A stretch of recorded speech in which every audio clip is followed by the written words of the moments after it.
we've got to do the FFP chat because that's been rumbling on social media lately, because obviously when Newcastle were bought out by the Saudis, the fans were celebrating, not only because we'd gotten rid of Mike Ashley, who'd spent no money for the last 20 fucking years, but also for the promised land, you know? Here's what happened to Chelsea, here's what happened to Man City, the oil money's here, boys, we're going to be getting Mbappe. Fast forward 2 years later, and our CEO does an interview saying, well, we are going to have to sell now if we want to buy a Solanke, for example. Like, we're really in a position now where FFP is restricting our spending. And I think that was a reality check for a lot of Newcastle fans, but also the general Premier League of, oh, this isn't what we thought it was going to be. They're not, you know, and I'm not even saying I want us to go and buy an Mbappe and become the next Manchester City. I want a competitive league. Ironically, City are closing in on 5 titles in the last 6 years. I think the horse has bolted. But it really hit home of, the rules have changed, and they've changed for us, and they've changed for everyone else who could be bought. It's not just about Newcastle. It's, let's say, if Spurs or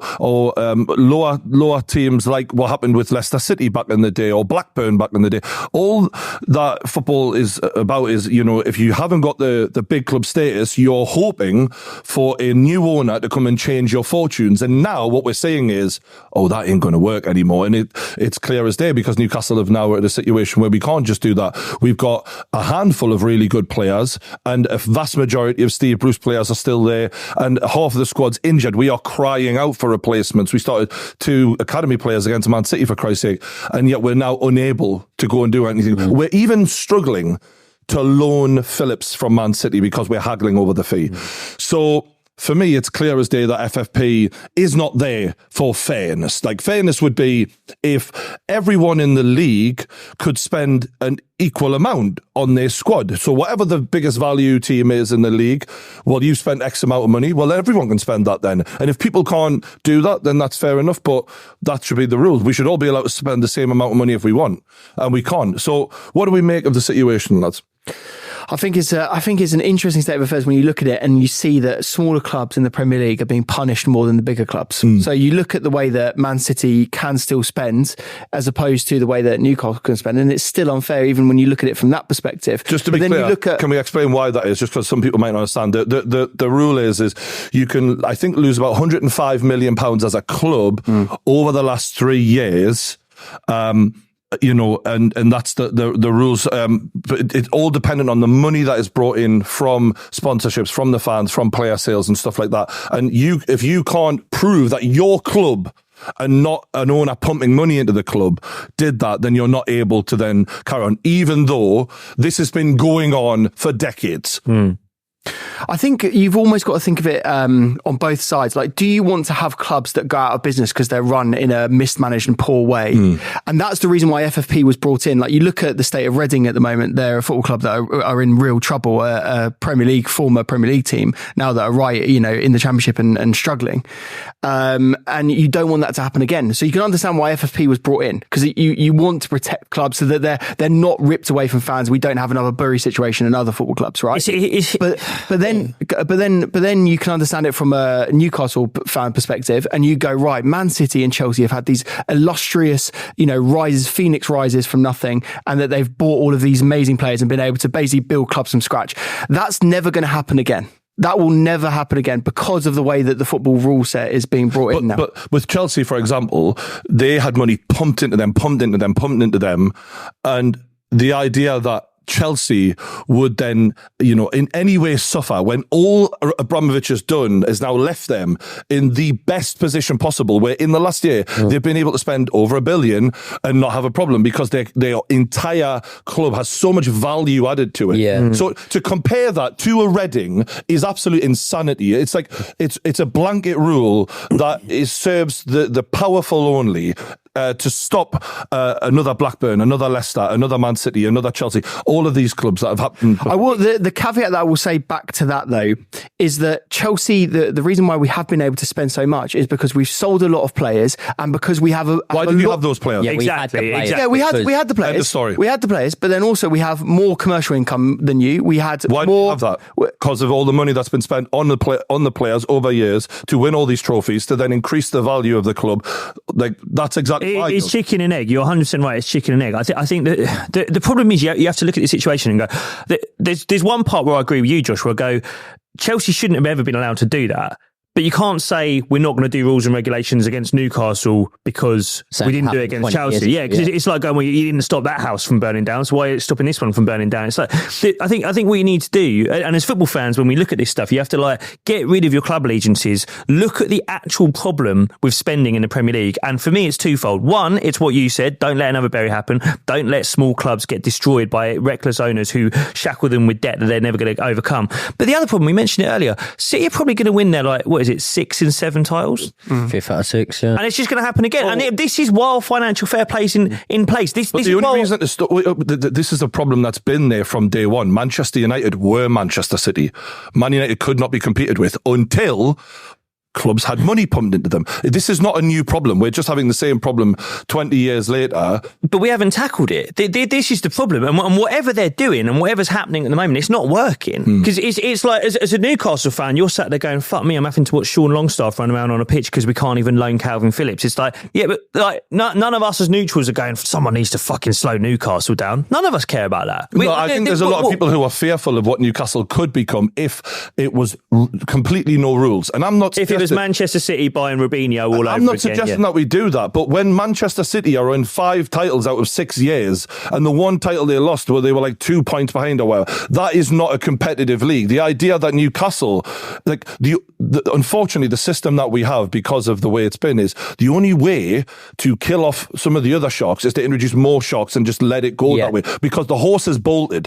The idea of putting rules and regulations in at this point when we've got a one-team league, which I mean, it's competitive to a degree, but the inevitability of City winning titles is a joke. So it sounds like we've almost got two proposals. Your proposal, which is almost like, right, if you've got these oil state run clubs that have run away with things and no one can catch them, too late. The best thing to do is to just let other oil state run clubs run with them and catch them. No, that I would definitely put my own words on this.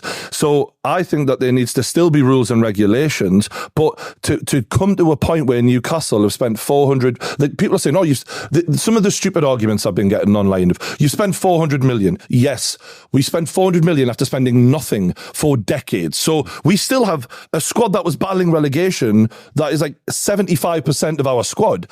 So you put rules and regulations on us so that we can't even buy a Solanke or a Phillips or, do you know, like reasonable signings that you should be able to make. You could buy those players if you sold some of your higher performing. Thank you. So this is the insanity of it is we've only just started growing as a club and we're already being told, and this is the beauty of how you know it's to protect the big clubs.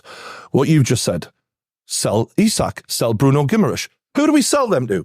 The big clubs. Yeah. So it keeps them strong. Thank you very much. That's the problem with it. Newcastle should not be in a position where we have to sell to who would buy them? Manchester City and all of these huge clubs in the world. So sell them abroad. Come on. Barcelona, Real Madrid can't buy. They can't. No. But let's have a counter to this, though. All the big clubs are selling clubs now. Man City have just sold their best up-and-coming prospect in Cole Palmer. That is not the same thing. That is one tiny little speck in a galaxy of stars that they have. So much so that no one's even pointing the finger at Pep Guardiola because he was some little kid out of an academy. What you're talking about is selling our best Isak or best midfielder in Guimaraes. It's absolutely outrageous that is being put to us as a reasonable thing when we have owners who could fund Newcastle for the next 1,000 years and we're talking about whether or not we could one day go out of business. Don't make me laugh. Whether this was your expectation or not, I think it was the expectation of many that Newcastle were going to become the Man City on steroids. They were going to become do you think that's not that you would expect it, but a lot of people did because we looked at the wealth charts. We looked at the wealth charts, and it was what your owners were 3 times wealthier than Man City's or something like that, right? Do you think that ship has now sailed? Do you think we're looking at this and going, oh, no, actually, it's just going to be the way that, say, for example, when we look, sometimes we're surprised when we look at the wealth of owners, we go, oh, Villa's owners have got a lot of money. Do you really think Manchester City have got 17 million followers on Twitter and they're that big? Of course not, man. Everything about that club has been inflated from day one and they've cheated the system fantastically well. And their lawyers are so good that we'll probably never get these 150 charges. And this isn't about me hating Man City. It's about fairness. Fair play is not what we fucking got here. And I don't know if there's an easy one-size-fits-all answer to it. But the first thing I thought of was, whatever the roundabout club value that people have spent on their players, Manchester United have spent $1 billion, City have spent $1 billion. Let's look at how much Liverpool have spent. Whatever the cap is of playout value in a squad, City, Chelsea are on $1 billion.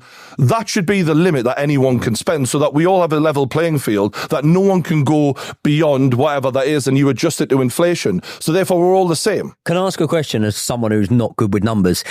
Are they basically saying that the FFP is there to protect yourself from spending more money than you have and then putting you... Okay, so, right, let's say, for example, if these owners have got so much wealth, could you not still implement FFP in a way that the smaller clubs are protected by that logic? But say, for example, Newcastle want to go and spend $40 million on a player. The league then says to them, or whoever runs FFP says to them, that's fine, you can put $40 million down for him, but you've then got to put $40 million aside in a I don't know, bank account or something there, so that we know that you've got enough to bail yourself out of that money. You're almost lending yourself money. There's a million solutions to this.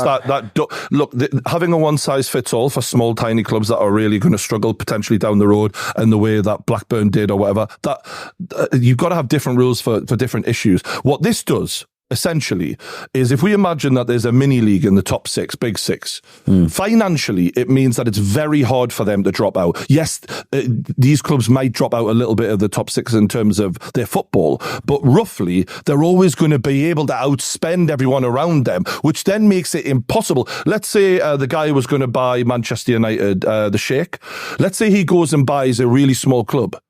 Why would he now? Because he can't have fun with it. And these are billionaire toys, and they've been that way for years, right? But doesn't this also mean that they just need to come up with creative ways to raise funds as well through sponsorships and different... Newcastle have got the best of the best of the best right now.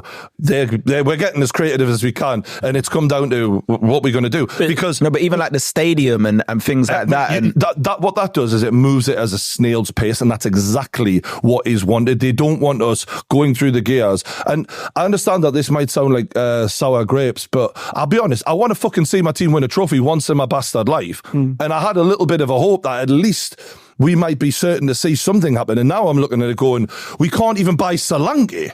I want a fair league. I want a competitive league. I don't want a Man City situation. I want entertaining football. As much as it would be nice to win Newcastle 6 titles in a row, it would feel soulless at that point. I want competitive. I think our league is still more competitive than most of the leagues in Europe, though. More competitive than France, Germany. I don't know, man. Bro, what do you mean? No, this is sorry. How many leagues have PSG won in a row? In the last few years. If that's the yardstick, how many have Bayern Munich won? Bro, but the point is they've had such an advantage for so long. They've built up so much value. So now they can sell a Cole Palmer and make absolute profit. Because now the door's shut, City are almost cemented at the top. It's going to be really hard for anyone to ever catch them. Are you just unfortunate of being the next one in line? The ladder's been pulled up on this falls on. Like, maybe there'll be 2-3 more clubs within the next half a decade that are feeling exactly the same as you, but it's just such a harsh pill to swallow. Now, I've been saying this for a long time, like, it isn't just because Newcastle have been bought now. The only way to beat the shark in the tank is to introduce more sharks in the tank. Yeah. Having Man City as the only one with the biggest teeth like that, it makes it impossible for anyone to challenge the... It's not just the biggest teeth. The thing that pisses me off the most with this discussion is, like, we all know they've got 117 charges against them, because they're not even announcing what's actually happening. Yeah. Do you really think that Erling Haaland went there for £65 million? No. Do you believe that? Jurgen Klopp had to perform out of his skin for the best part of a decade to get one title. And I refuse to believe that if they were on a level playing field financially, that would have been the case. And if the rule that I'm theorising that could help is that if Pep Guardiola had to have a squad value that is equal to Jurgen Klopp as a maximum, like no one squad can have more than the second squad, for example, so that Newcastle would not be able to outspend Man City or they can't be. You can't have one squad that's out and out like Bayern Munich, the most valuable squad. That would then force a level playing field to some degree, at least. What we've got now, for people going, oh, it's working, bro. They've just sold Cole Palmer just for cash in the bank because they've got an embarrassment of riches. Like, what were we talking about that this is working? They've sold a few others. They've sold Jesus. They've sold Mahrez. They've sold other players. They've sold them. With what Brian's saying is, at the end of when they've used them up now. They've finished with them. What Brian's saying is they're only selling them because they were able to buy them in the first place. This is the problem. Is you go, oh God, Jacob's got loads of money. He keeps selling those luxury cars. It's like, yeah, because I fucking nicked him in the first place. It's like, that's what's wrong. Do you know what I mean? It's like, the other thing that you have to think about with City as well is we spoke about Cole Palmer a couple of times here. Why have they got Cole Palmer? Why have they got him? And why have they got that academy? Because they've got the best academy in fucking Europe. Into their club, exactly. Man. Newcastle can't even upgrade the fucking training ground. Exactly. It's a joke, man. This is why it's so hard to judge cities, because it's like, it's not just that they're spending money on transfers. Speak to anyone who knows stuff about Manchester United. They're saying there's nothing coming through the academy because all the kids that we used to get coming through the United academy, they're going to City instead now because of the facility. And when people are looking at Newcastle and going, you're only saying that because you want Newcastle to win, I'm like, yes, I get what you're saying, but would you not at least rather have another challenger to Man City who can actually compete with them on a financial level? Because right now, it's up to them what the fuck they do. And everyone else is dancing to their tune. Yeah, but let's be real though. Like Burnley fans, Nottingham Forest fans, are they even speaking about this though, are they? This is definitely a Newcastle problem right now, but the point is it's a future problem for any club that gets bought out by a very rich person who then wants to see their club have that moment where you're like, now it's our turn. Think again, bro.